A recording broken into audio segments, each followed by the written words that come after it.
Buenos días, soy la doctora Guix de la Clínica Barcelona IVF, que está situada al lado de la Clínica Tecnon en Barcelona, en la calle Escuela Espías. Y hoy me han invitado para hablar sobre los tratamientos de fecundación in vitro, inseminación e ICSI y ver en qué casos hay que aplicar cada técnica. Bueno, a modo de introducción, destacar que estamos asistiendo a un aumento exponencial de los ciclos de reproducción asistida. Desde que en el año 78 naciera Louise Brown por fecundación in vitro hasta nuestros días, vemos que es exponencial el crecimiento que está habiendo, y esto se puede deber a varios factores, entre los que destacamos el cambio de los modelos de familia tradicionales, el hecho de que la mujer decida tener su primer hijo cada vez más mayor, a los buenos resultados que hay en las técnicas de reproducción asistida y a la posibilidad real de posponer la maternidad para la mujer con la técnica de vitrificación de óvulos.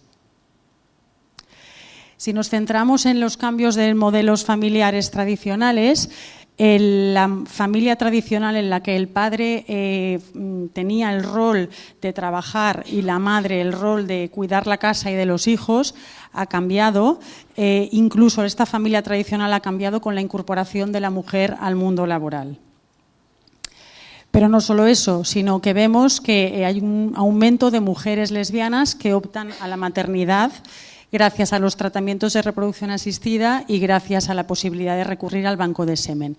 Y el hecho de que mujeres famosas hagan pública su condición sexual, así como su opción de optar a la maternidad, pues hace que esto se haya popularizado.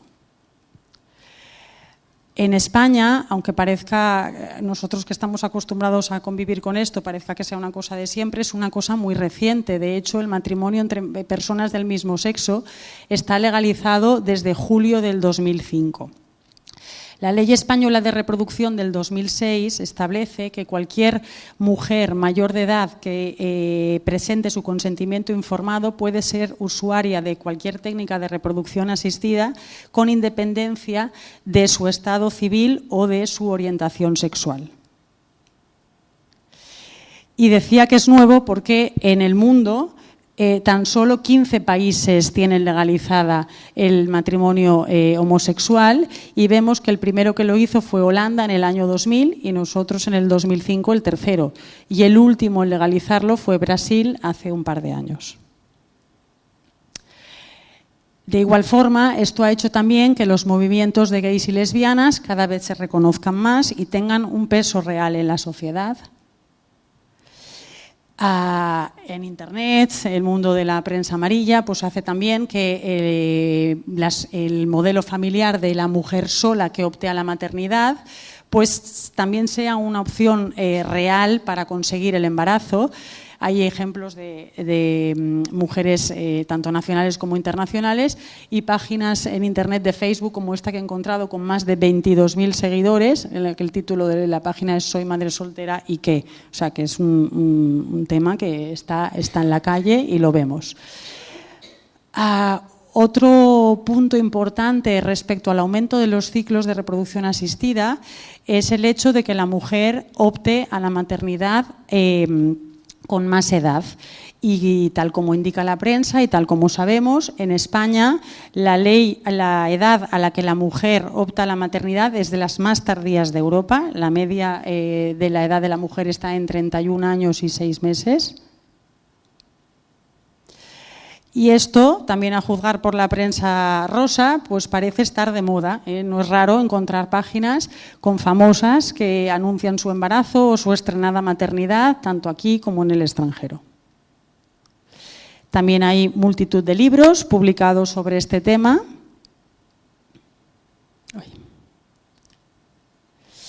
Y Internet, como fuente inagotable de todo tipo de información, también es muy específico hay muchos foros y páginas específicas para mujeres solteras y para mujeres con edades de la maternidad mayores de 40 años.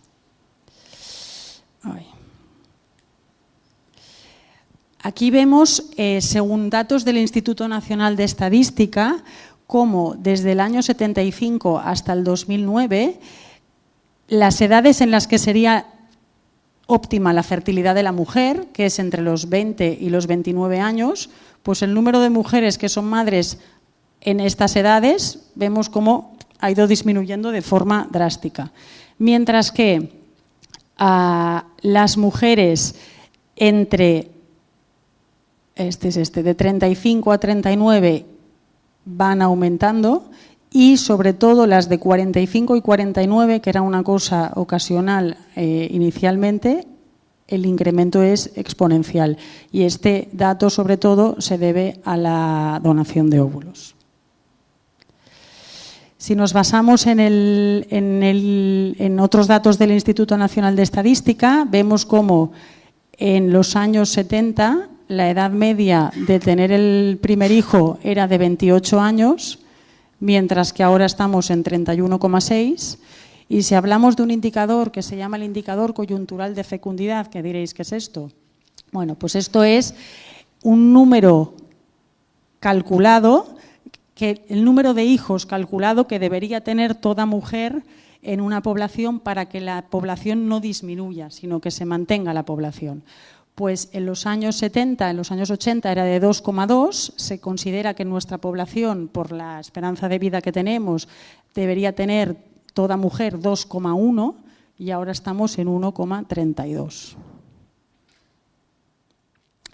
También es importante el hecho de que los resultados nos avalan, los resultados en reproducción asistida cada vez son mejores y esto es posible gracias a la tecnología aplicada. Aquí os presento las tasas de embarazo del año pasado, del 2014, en la Clínica Barcelona IVF. Vemos que la inseminación tiene sobre el 20% y eso es porque en la inseminación lo que vamos a conseguir es que la mujer ovule, conseguir tener un buen semen y ponerlo dentro del útero de la mujer, pero no podemos diagnosticar qué cosas más pueden pasar. En cambio, vemos como la fecundación in vitro, los resultados son mucho mayores. Es muy importante la edad de la mujer para establecer un pronóstico. Así, por ejemplo, la fecundación in vitro en mujeres muy jóvenes, por debajo de 35 años, pues es superior al 75% su tasa de embarazo, de 35 a 38 años superior al 55%, de 39 a 40 años del 38%, casi del 40%, que esto está muy bien, incluso de los 42 a los 44 años de un 10%. En el caso de la donación de óvulos, los resultados se equiparan a los de la fecundación in vitro de menores de 35 porque las donantes son de menores de 35 años. Y el aumento de los tratamientos lo sabemos porque hay registros que así lo constatan. Y el registro de la Sociedad Española de Fertilidad, si aquí vemos el número de ciclos que se realizaron desde el año 93, que es cuando se empezaron a recoger los datos, 3.400, al año 2012, que es el último registro publicado, casi 71.000 tratamientos. Finalmente, este aumento también se produce por la posibilidad real de posponer la maternidad, gracias a la técnica de vitrificación de óvulos. Esto el año pasado se hizo muy famoso, o se habló mucho en prensa, debido a que dos compañías conocidas como Facebook y Apple ofrecieran la posibilidad de congelar los óvulos de sus empleadas para que pudieran optar a la maternidad más tarde, puesto que sabemos que las mujeres vamos perdiendo fertilidad y a partir de los 38 años pues la fertilidad empieza a ser un poco más comprometida y a partir de los 43 es muy probable que no podamos trabajar con nuestros propios óvulos. Vale. También el registro de la Sociedad Española de Fertilidad, un tratamiento que era la vitrificación de óvulos que era anecdótico, vemos como en los dos últimos registros del 2011 y 2012 pues ya empiezan a ser números nada despreciables. Y La vitrificación de óvulos, ¿qué sabemos de la vitrificación de óvulos? Pues sabemos que es un tratamiento que no compromete las tasas de embarazo, que no aumenta la frecuencia de anomalías genéticas o de malformaciones respecto al resto de recién nacidos y que en donación de óvulos, el utilizar óvulos vitrificados o óvulos frescos, los resultados son los mismos. Y hemos hablado del registro español de fertilidad, pero esto ocurre también en Europa. En Europa solo hay 6 países que tengan más de 50.000 tratamientos hechos al año y entre ellos está España. Así pues, podemos decir que España es un país líder en cuanto a tecnología y número de tratamientos de reproducción asistida, y si nos centramos en la donación de óvulos, de los 23.000 ciclos que se hacen en Europa cada año según el registro europeo, más de la mitad se realizan en España y la mayoría se realizan en Barcelona. Por tanto, Barcelona es la capital europea de la donación de óvulos. Ahora pasaremos a qué tratamientos hay disponibles. Los tratamientos disponibles, los principales son la inducción de ovulación para mujeres que tienen ciclos irregulares y no ovulan. Hemos de conseguir, mediante pastillas, medicación o medicación inyectada, conseguir que la mujer ovule, porque si no, no hay forma de conseguir un embarazo. Pasamos después a la inseminación artificial, a la fecundación in vitro, a un tipo especial de fecundación in vitro para parejas lesbianas, que es el método ROPA, a la donación de óvulos y también hablaremos de la donación de embriones.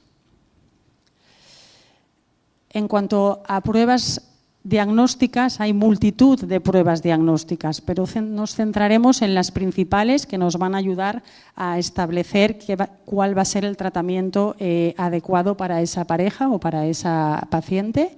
Por un lado encontramos la ecografía vaginal, la analítica hormonal, que nos va a establecer la reserva ovárica, un seminograma para valorar la calidad del semen del varón y la histerosalpingografía para valorar la permeabilidad de las trompas. ¿Cuándo hay que empezar un tratamiento de esterilidad?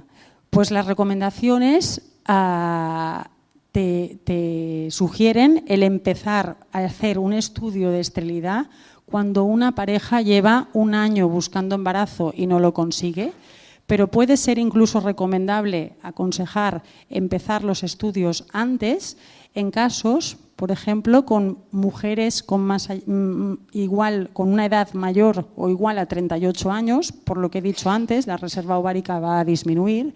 En casos de endometriosis, la reserva ovárica puede estar tocada. En casos de cirugía previa sobre el ovario, también es posible que la reserva ovárica esté disminuida. Muy importante conocer si en la familia, sobre todo la madre, ha tenido a qué edad tuvo la menopausia, porque se ha relacionado menopausias precoces en la madre con que las hijas también puedan tenerla. En casos de parejas con abortos de repetición, entendiendo como abortos de repetición el tener 2 o más abortos, y en casos en los que haya enfermedades genéticas que gracias a la fecundación in vitro con el diagnóstico preimplantacional pueda evitarse su transmisión. ¿Y qué pruebas son necesarias? Pues hay un workshop, una reunión de trabajo que se hizo en Europa del año 2000 y que cito textualmente lo que se concluyó, y decían que había que evitar las pruebas innecesarias que demoraran el diagnóstico de esterilidad y que encarecieran el proceso. Eso es porque nos podemos hundir en un mar de pruebas, pero al final hay que ser conciso y poder establecer un diagnóstico con el mínimo número de pruebas sin marear demasiado a los pacientes. Para ello, la historia clínica de los pacientes será la que nos va a ayudar a elegir las pruebas diagnósticas y a orientar el mejor tratamiento. Las pruebas que vamos a necesitar se basan en 3 pilares. Por un lado, necesitamos confirmar la existencia de ovulación y valorar la reserva ovárica. Por otro, confirmar la permeabilidad de las trompas de falopio. Y por último, confirmar la presencia y proporción suficiente de espermatozoides útiles para trabajar. En cuanto a confirmar la presencia de ovulación, hay muchos test de ovulación y demás, pero el hecho de que una mujer tenga reglas regulares es muy significativo de que esa mujer está teniendo ovulaciones. Ciclos más allá de 35 días es probable que no vayan con una ovulación adecuada. Y los ciclos cortos, lo que hay que tener en cuenta es que puede ser que esa mujer no esté ovulando en día 14, sino que está ovulando un poquito antes. La ecografía vaginal es una prueba que siempre se tiene que realizar en un estudio básico de esterilidad. Es fácil y barata, nos permite valorar la morfología de los genitales internos y, por un lado, hablar de cuántos folículos hay para valorar qué reserva ovárica tiene esa mujer, ver que no tenga quistes, esto sería la valoración de los ovarios, y por otro también nos permite valorar cómo está el útero, que es donde se albergará el embarazo, y descartar malformaciones, miomas o problemas en el endometrio. Aquí vemos varios ejemplos de ecografías patológicas, aquí en esta imagen, esto sería el útero, esto el endometrio, y vemos como aquí hay una zona hiperecogénica, esto corresponde a un pólipo. Si esta mujer va a realizar un tratamiento de fecundación in vitro o un criotransfer o una donación, antes de realizar el tratamiento habrá que hacer una histeroscopia y con una pequeña tijerita quitarle el pólipo. Aquí vemos un útero con también la línea endometrial deformada por esta formación, y esto corresponde a un mioma, que los miomas no dejan de ser formaciones benignas que pueden estar en la pared del útero sin deformar el endometrio, en el endometrio o por fuera del endometrio. Los que están afectando al endometrio, que son los miomas submucosos, antes de cualquier tratamiento hay que sacarlos, porque evidentemente aquí un embarazo pues va a tener más problemas. Aquí vemos una imagen de una ecografía 3D en la que es un corte transversal. Normalmente un útero tendríamos que verlo así y vemos como dos cavidades, y esto es porque esta paciente presentaba esta formación aquí en medio, que es un septo. Esto es una pared fibrosa y esta mujer consultaba por abortos de repetición. Con una histeroscopia resecando hasta aquí el septo consigues tener una cavidad uterina perfectamente capaz. Y por último, pues vemos aquí un ejemplo de un quiste de ovario. Recalcaba la importancia de la ecografía para valorar el número de folículos antrales, es decir, el número de folículos entre 2 y 10 milímetros que hay al principio del ciclo de la mujer, que es lo que se llama la fase folicular precoz. Hay que contar los folículos que hay entre ambos ovarios, y un número indicado para considerar una buena reserva ovárica es entre 10 y 12 folículos. ¿Y qué pasa cuando hay una disminución de reserva ovárica? Bueno, pues en el proceso de envejecimiento del ovario lo que ocurre es que disminuye el número de folículos. Y esto lo veremos con unos marcadores, la disminución del pool, del número de folículos, veremos que el contaje disminuye y que una hormona producida por estos folículos pequeños, que es la antimülleriana, también la encontraremos baja. Células de la granulosa, que son células que hay en el ovario, producen una serie de hormonas que podemos ver disminuidas al valorar la reserva ovárica. La inhibina B, que está en desuso por la gran facilidad de hacer la antimülleriana, la FSH la encontramos elevada, y el hecho de que el ovario falle lo que hace es que la mujer empiece a cortar el ciclo, con lo cual no es extraño encontrar mujeres que te decían, sí, yo tenía reglas de cada 28 días, pero desde hace 2 o 3 años ahora mis ciclos son pues, de 25 días. Pues eso, cuidado, porque puede estar indicando una baja reserva ovárica.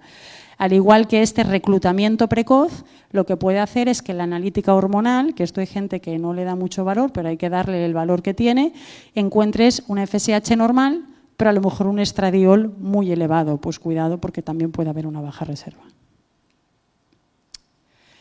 Así pues, son indicadores de baja reserva, un bajo número de folículos antrales, ciclos con tendencia a cortarse, una analítica en el tercer día con una FSH por encima de 10 o con un estradiol por encima de 100 picogramos, y la gracia de la hormona antimülleriana es que se puede realizar independientemente del día del ciclo de la mujer, con lo cual no hay que esperar al ciclo, el tercer día, si estará abierto o será sábado, y a los valores que indican baja reserva es sobre todo si está por debajo de 1 nanogramo por mililitro.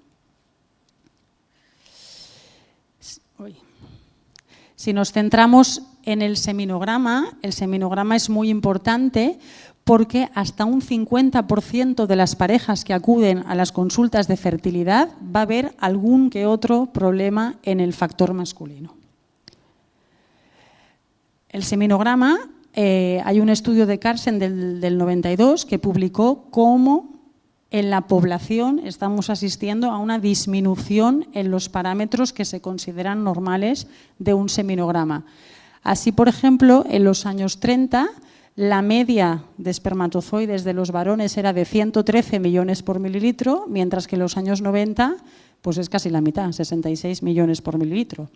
De hecho, los parámetros que se utilizan ahora para valorar lo que es un semen normal se cambiaron en el 2010. Antes se consideraba un semen normal por encima de 20 millones por mililitro y ahora con 15 millones por mililitro ya se considera un semen normal.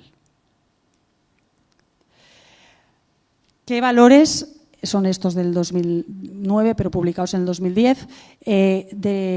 Se consideran normales para poder decir este seminograma está bien. Pues un volumen igual o superior a 1,5 mililitros, la concentración que os decía de 15 millones por mililitro, con un recuento total de 39 millones de espermatozoides, que se muevan un 40% y que se muevan rápido un 32%. Y además es normal tener tan solo un 4% de formas normales. Este es un estudio interesante en el que a 4 varones, cada uno representado con un color, durante 18 meses se les fueron pidiendo seminogramas seriados. Cada puntito es el valor de un seminograma. Y vemos las grandes oscilaciones que puede haber entre una muestra y otra.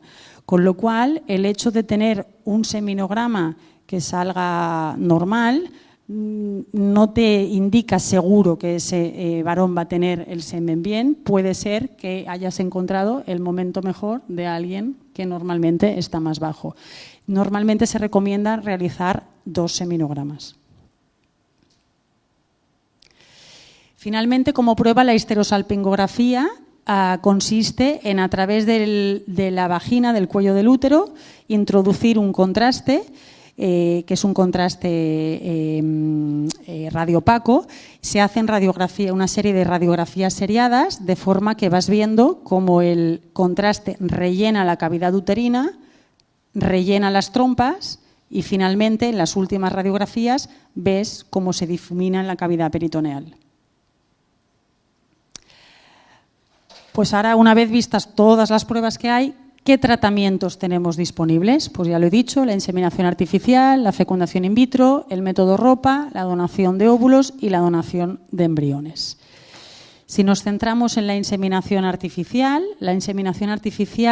consiste en seguir el crecimiento del folículo que tiene cada mujer durante ese ciclo, aportándole un poco de medicación hormonal de forma subcutánea, haciendo controles ecográficos para ver cómo va creciendo el folículo, y cuando vemos que el folículo tiene un tamaño determinado, sabemos que el óvulo habrá llegado a su estadio de maduración, se le da una medicación que es HCG, que sabemos que 36 horas después esa mujer está ovulando. Y es en ese momento cuando se pone una muestra de semen previamente obtenida y mejorada en el laboratorio dentro del útero. La indicación de la inseminación artificial es sobre todo para mujeres jóvenes, para mujeres de menos de 35 o 38 años, cuando el tiempo de esterilidad sea corto, menor a 2 años, ya que si la esterilidad es larga, probablemente al hacer una inseminación no estamos mejorando las posibilidades que tiene esa pareja de conseguir un embarazo de forma espontánea. Necesitamos que el ovario funcione bien y que las trompas sean permeables, que se ha de haber constatado por histerosalpingografía. Aún así, como he dicho al principio, las tasas de embarazo son limitadas porque lo que estamos haciendo es poner todos los elementos en línea, pero no podemos determinar si sabemos que el semen está bien y que la mujer ovula, pero estos espermatozoides son capaces de fecundar al óvulo o el óvulo no se deja fecundar o sí que se fecunda, atraviesa la trompa y llega aquí y no se implanta. Si no hay embarazo no sabemos exactamente qué es lo que puede estar pasando. Las inseminaciones habitualmente se aconseja realizar 3 ciclos de inseminación. Las mujeres la pareja tiene las mismas posibilidades de embarazo en la primera que en la segunda, que en la tercera, si todo va bien. Si en la primera inseminación el varón entrega una muestra de peor calidad, evidentemente no vamos a seguir en la segunda y en la tercera. Probablemente no se había manifestado antes la baja calidad del semen, pero eso nos va a hacer cambiar de técnica. Más allá de la 4ª inseminación, sí que es verdad que hay gente que consigue el embarazo, pero cada vez el porcentaje es menor, por lo cual no tiene mucho más sentido hacer muchas inseminaciones. En la fecundación in vitro, el proceso es más complicado. Consiste en estimular al ovario para que no produzca el folículo que hace cada mes, sino que produzca el mayor número de folículos dentro de unos límites. ¿Cuántos? Pues lo ideal, unos 10, 12, 15 óvulos, pero no que me produzca 30, que entonces se va a encontrar mal y hay el riesgo de hiperestimulación. Y eso se hace adecuando los protocolos al perfil de cada mujer. Los protocolos que se utilizan actualmente son protocolos seguros, sobre todo si se hacen conscientemente y adecuando la dosis al peso y a las características morfológicas del ovario. Son protocolos, el que más se utiliza es el de antagonistas. Se empieza con hormonas inyectadas en el 3er día de la regla.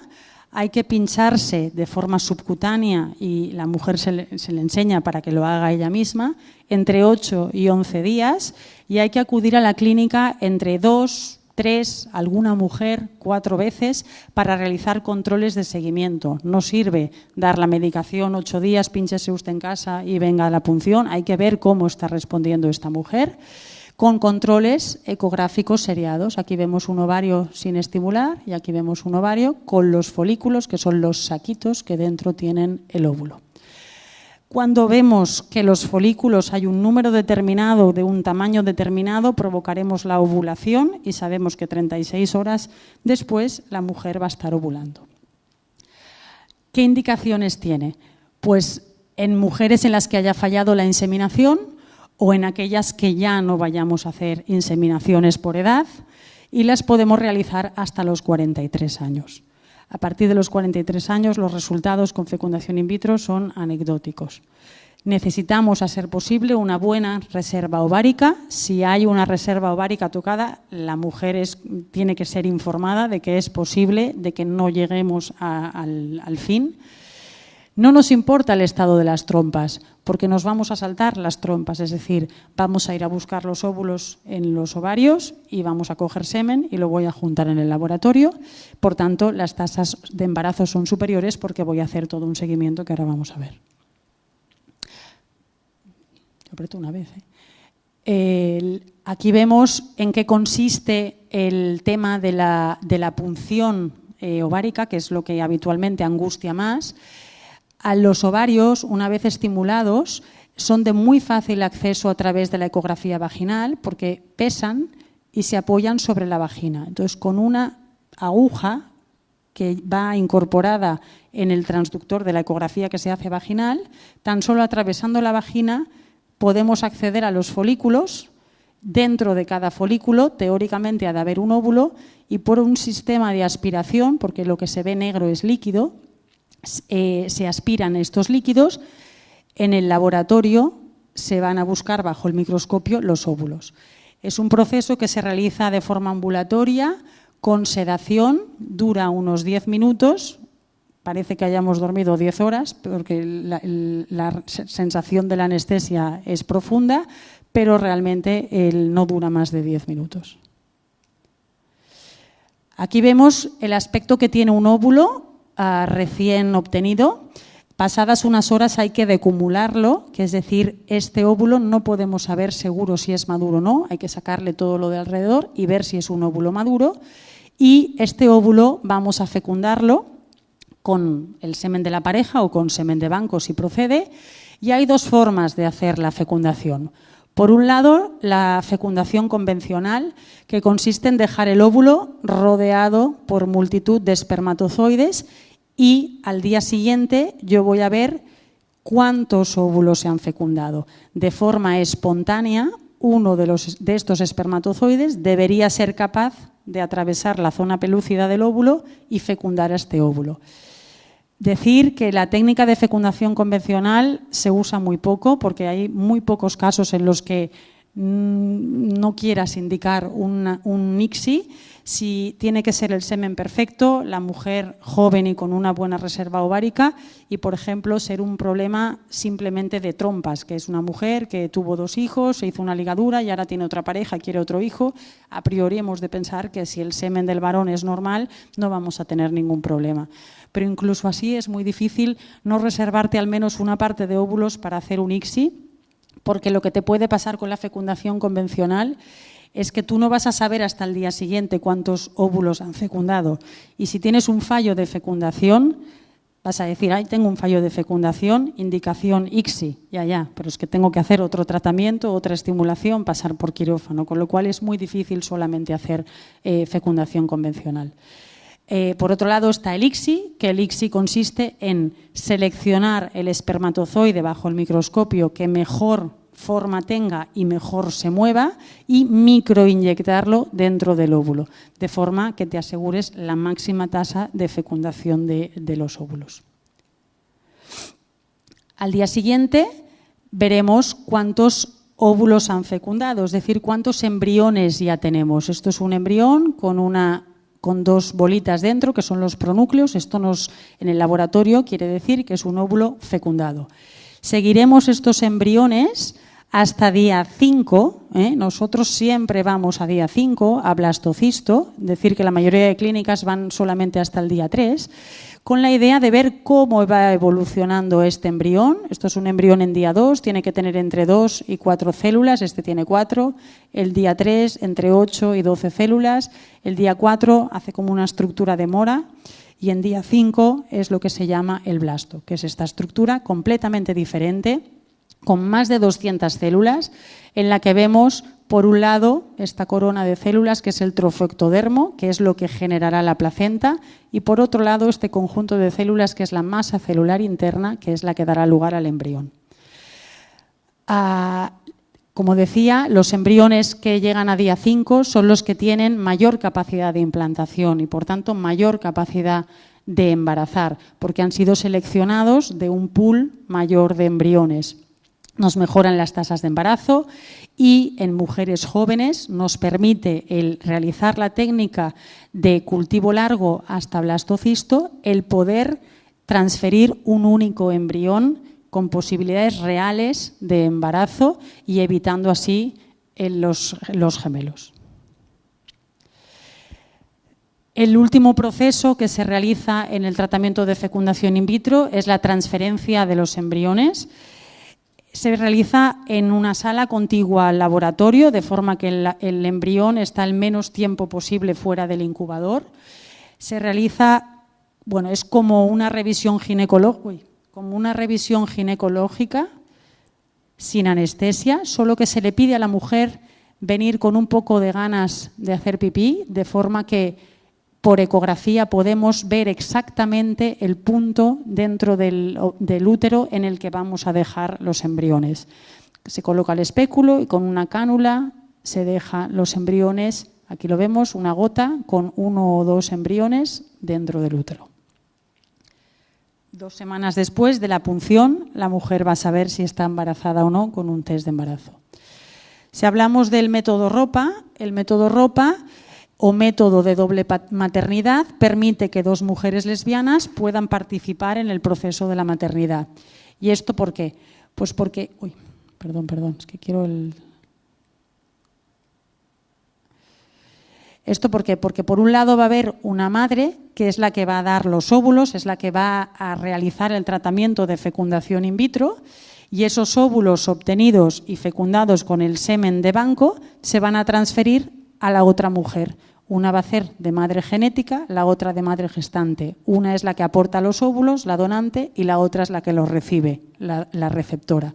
Por tanto, equivale a una fecundación in vitro con banco, pero los embriones se transfieren a la pareja. Y aunque idealmente, por el tema de la reserva ovárica, la mujer donante, es decir, de la que vamos a obtener los óvulos, debería ser la más joven, esto no siempre es así y lo que hay que hacer es respetar las opciones y adaptarse al tratamiento de la pareja. A modo de esquema, vemos cómo hay la madre que dona, que es la que se estimulará los ovarios y haremos la punción, y por otro lado, la madre que recibirá estos embriones. Para hacer esto necesitamos que las dos tengan la regla a la vez y eso se consigue con pastillas anticonceptivas, les hacemos dejar a la vez, una empieza la estimulación para obtener óvulos y la otra la preparación de su endometrio, de su útero, para transferir esos embriones. Cuando no es posible realizar ni la inseminación ni la fecundación in vitro, pues tenemos que recurrir a la donación de óvulos. La donación de óvulos se puede realizar en mujeres tanto con función ovárica como sin función ovárica. Sin función ovárica es lógico que si le falla el ovario o tiene una menopausia, pues no haya otra alternativa. Pero con función ovárica, si la mujer tiene más de 43 años, como he dicho antes, con la fecundación in vitro los resultados son ocasionales, o incluso teniendo reserva ovárica, pero ha hecho muchos tratamientos de fecundación in vitro y ya no sabes qué puede estar pasando, pues probablemente al final haya que cambiar uno de los dos gametos y puede ser que si el estudio del factor masculino completo es normal, tengamos que cambiar los óvulos, o en casos de baja reserva, que la mujer no produce el número de óvulos que necesitamos, o en enfermedades genéticas. ¿Quiénes son las donantes de óvulos? Pues son mujeres, esto está establecido por ley, entre 18 y 35 años, que no tienen ninguna enfermedad, ni ellas ni su familia, que pueda transmitirse. En España la donación es anónima y altruista. Todas las donantes en nuestra clínica son visitadas por un ginecólogo, pasan un test psicológico, una exploración física y ginecológica, un estudio de enfermedades de transmisión sexual, se les determina también el grupo sanguíneo y su genética para conseguir una máxima similitud física y genotípica entre la donante y los pacientes. Y finalmente existe el tratamiento de donación de embriones. En estos casos son embriones congelados que la pareja ya no va a utilizar y que los dona para fines reproductivos a otras parejas. También es anónimo y altruista y destacar que como condición para que un embrión pueda ser donable, la edad de la mujer tiene que ser menor a 35 años. Así como conclusiones, destacar el aumento exponencial de los tratamientos de reproducción asistida que estamos viviendo en los últimos años, que con las técnicas de reproducción asistida tenemos buenos resultados. Hay muchas pruebas diagnósticas y lo que hay que hacer es optimizarlas con una buena orientación médica. Las principales pruebas de reserva ovárica para la mujer son el contaje de folículos por ecografía, el perfil hormonal, sobre todo la FSH y la antimuleriana. Como indicación de la inseminación artificial, necesitamos que el estudio básico sea correcto, que haya poco tiempo de esterilidad, que la mujer sea joven y con buena reserva ovárica, además del semen normal. La FIP indicada ante fallos de inseminaciones, tiempo largo de esterilidad, factores masculinos y idealmente con una buena reserva ovárica. La FIP convencional solo si el semen es perfecto y a ser posible combinarlo con el ICSI.